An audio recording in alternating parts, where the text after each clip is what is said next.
அனைவருக்கும் வணக்கம். ரிஷபராசிக்காரர்களுக்கு ஏன் எதற்கு என்று தெரியாமல் பல்வேறு வகையான கஷ்டங்களை சிரமங்களை சிக்கி தவிக்கும் ரிஷபராசிக்காரர்களுக்கு உலகின் எந்த மூலையில் இருந்தாலும் நிச்சயமாக வருகின்ற அமாவாசை தினத்தன்று இதை செய்தால் நிச்சயமாக அதிர்ஷ்ட யோகம் உண்டாகும் என்று சொல்லக்கூடிய வகையில் தங்களுடைய வாழ்வில் பல்வேறு வகையான மாற்றமும் முன்னேற்றத்திற்கான நல்ல வாய்ப்பும் சந்தர்ப்பமும் உறுதியாகவே ரிஷபராசிக்காரர்களை தேடி வரும் என்பதில் சந்தேகமே இல்லை.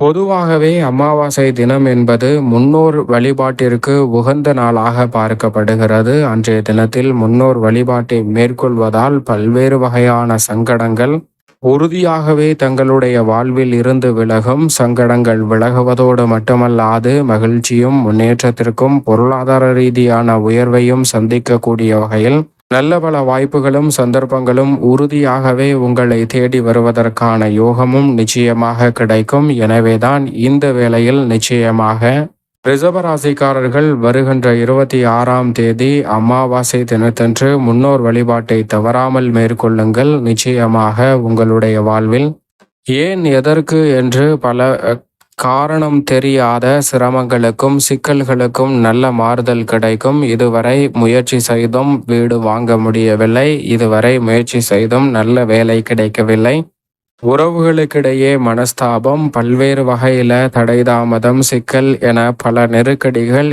ஏன் எனக்கு மட்டும் இவ்வளவு சிரமங்கள் அதீதமாக வருகிறது என்று எண்ணக்கூடிய ரிஷபராசிக்காரர்கள் உலகின் எந்த மூலையில் இருந்தாலும் இந்த பித்ரு தோஷம் என்று சொல்லக்கூடிய பித்ரு கர்மாவை நீக்கக்கூடிய முன்னோர் வழிபாட்டை மேற்கொள்வதன் மூலம் நிச்சயமாக அதனால் ஏற்படக்கூடிய தோஷங்கள் முற்றிலுமாக விலகி தங்களுடைய வாழ்வில் மகிழ்ச்சியும் இனிமையும் நிறைவாக கைகூடுவதற்கான முதன்மையான யோகம் ரிஷபராசிக்காரர்களை தேடி வரும் என்பதில் சந்தேகமே இல்லை.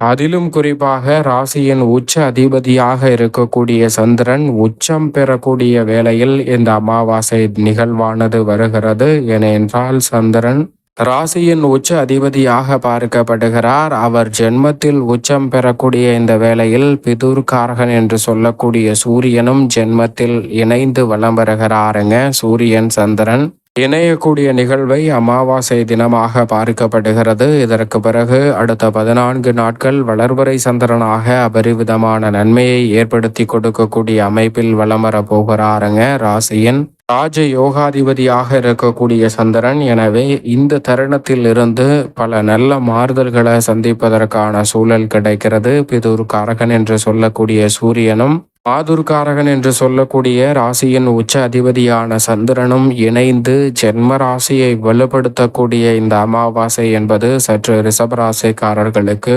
கூடுதல் சிறப்பான ஒன்றாக நிச்சயமாக பார்க்கப்படுகிறது என்பதில் சந்தேகமே இல்லை என்பதை திட்டவட்டமாக கிரகநிலைகளும் உறுதிப்படுத்துகின்றன.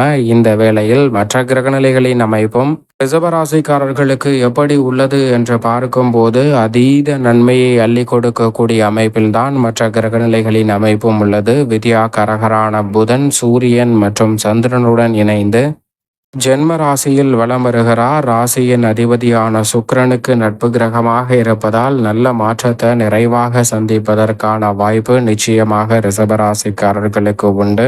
அதோடு மட்டுமல்லாது இந்த வேளையில் மிக வலுவாக லாபஸ்தானத்தில் ராசியின் அதிபதியான சந்திரனின் நட்பு கிரகமாக இருக்கக்கூடிய சுக்கிரன் உச்சம் பெற்ற அமைப்பில் வலம் வருகிறாருங்க. ராசியின் அதிபதி உச்சம் பெற்று லாபஸ்தானத்தை வலுப்படுத்துவதால் பல வகையில லாபம் நிறைந்த நல்ல வாய்ப்புகளும் சந்தர்ப்பங்களும் உறுதியாகவே உங்களை தேடி வருவதற்கான முதன்மையான யோகம் ரிஷபராசிக்காரர்களுக்கு உண்டு. செவ்வாய் தைரியஸ்தானத்தை வலுப்படுத்துகிறார். பல்வேறு வகையான பணிகளை அதிரடியாகவும் தடாலடியாகவும் செய்து முடிக்கக்கூடிய நல்ல வாய்ப்பும் சந்தர்ப்பமும் உறுதியாகவே இந்த வேளையில் ரிஷபராசிக்காரர்களை தேடி வருகிறது.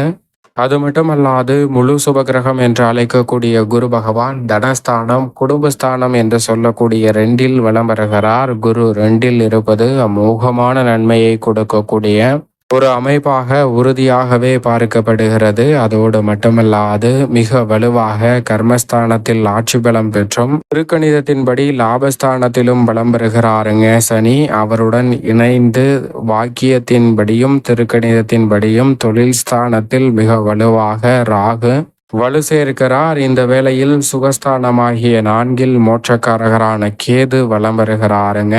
இப்படி நவ கிரகநிலைகளின் அமைப்பும் சிறப்பான வாய்ப்புகளை உருவாக்கி கொடுக்கக்கூடிய வகையில் வலம் வரக்கூடிய இந்த வேளையில் வருகின்ற அமாவாசை விசேஷமான ஒன்றாக பார்க்கப்படுகிறது. எனவே நிச்சயமாக அன்றைய தினத்தில் முன்னோர் வழிபாட்டை தவறாமல் மேற்கொள்ளுங்கள். அப்போது தங்களுடைய வாழ்வில் மிக பெரிய அளவிலான சிரமங்கள் விலகி முன்னேற்றம் நிறைவாகவே கிடைப்பதற்கான நல்ல யோகம் நிச்சயமாக உங்களை தேடி வரும். அதோடு மட்டுமல்லாது அன்றைய நாளில் உறுதியாகவே அதிகாலையில் எழுந்து நீராடிய பிறகு எள்ளும் நீரும் இறைத்து முன்னோர் வழிபாட்டை நீர்நிலைகளில் செய்ய வேண்டும். அதற்கு பிறகு நிச்சயமாக இறை வழிபாட்டை மேற்கொள்ளலாம். அதோடு மட்டுமல்லாது குலதெய்வ வழிபாட்டையும் மேற்கொள்ளலாம். தங்களுடைய வாழ்வில் நிறைந்த பலன்களை கிடைக்கும். முன்னோர் வழிபாட்டிற்கு பிறகுதான் இறை வழிபாடு என்று சொல்லப்பட்டதிலிருந்து முன்னோர் வழிபாட்டிற்கான முக்கியத்துவத்தை நாம் புரிந்து கொள்ள முடியும்.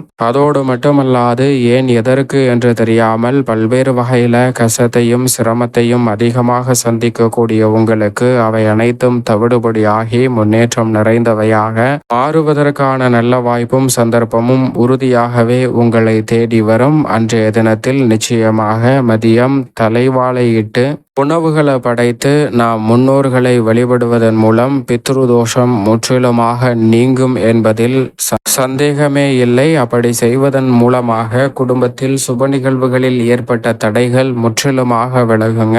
நல்ல வேலை வாய்ப்பு வேலை இல்லாதவர்களுக்கு உறுதியாகவே உங்களை தேடி வரும். தொழில் ரீதியாக அதிரடியான மாற்றத்தை சந்திப்பதற்கான வாய்ப்பும் புதிதாக நிலம் வீடு வீட்டுமனை வாகனம் வாங்கக்கூடிய சந்தர்ப்பமும் உறுதியாகவே உங்களை தேடி வருவதற்கான நல்ல வாய்ப்பையும் சந்தர்ப்பத்தையும் இந்த தருணம் உருவாக்கி கொடுக்கிறது. அதோடு மட்டுமல்லாது இந்த தருணத்தில் நீங்கள் விரதத்தை முடித்த பிறகு காகத்திற்கு உணவளிக்க வேண்டும். மேலும் அன்றைய தினத்தில் தவறாமல் அன்னதானம் கொடுப்பதும் மகத்தான புண்ணியத்தை நிறைவாக அள்ளி கொடுக்கும். அன்றைய தினத்தில் முன்னோர் வழிபாட்டை செய்ய முடியவில்லை, ஆனால் நான் அன்னதானம் கொடுக்கிறேன் என்றால் நிச்சயமாக தங்களுடைய வாழ்வில் மகத்தான புண்ணியம் வந்து சேரும். ஆனால் பித்ரு கர்மாவில் ஏன் எதற்கு என்று தெரியாத சில சங்கடங்கள் இருக்கும். நிச்சயமாக அவற்றிற்கு நிவர்த்தியாவது இந்த பித்ரு வழிபாடுதான். எனவே சரியான முறையில் மேற்கொள்ளுங்கள். யார் இந்த வழிபாட்டை மேற்கொள்ள வேண்டும் என்றால் தாய் தந்தை இல்லாத நபர்கள் மேற்கொள்ளலாம். கணவர் இருக்கும் போது மனைவி மேற்கொள்ளக்கூடாது. தாய் தந்தை இல்லை என்றாலும் சகோதரர் இருந்தாலும் இந்த வழிபாட்டை பெண்கள் மேற்கொள்ளக்கூடாது. மற்றபடி விரதம் இருந்து அன்றைய தினத்தில் இறை வழிபாட்டையும் குலதெய்வ வழிபாட்டையும் மேற்கொள்வதால் மகத்தான சிறப்பான வாய்ப்புகள் உறுதியாகவே உங்களை தேடி வரும்.